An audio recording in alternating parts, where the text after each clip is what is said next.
Welcome to Not Milk Never Milk. Subscribe if you're lactose intolerant. You begin on damp hair because the volumizer activates in moisture. Once you've towel dried to about 70–80% damp, shake the bottle. Pump 1-2 for short hair or 2-4 for longer lengths, and place product primarily at the roots and mid-lengths.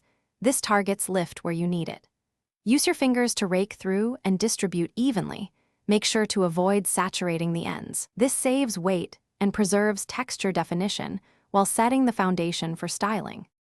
Once product is distributed, section hair into 1 2-inch slices and start blow drying with a round brush for lift.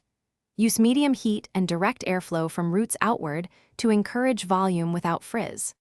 For thicker or flatter zones, lightly dab an additional pump at the root before drying. This layers texture without stickiness. Make sure to finish each section with a cool shot to set the shape and increase hold. This combination of heat and cool seals the style and preserves the lightweight, airy texture. You finalize by shaping hair with your fingers or a wide-tooth comb to keep the textured finish. Fine-tooth tools flatten the lift.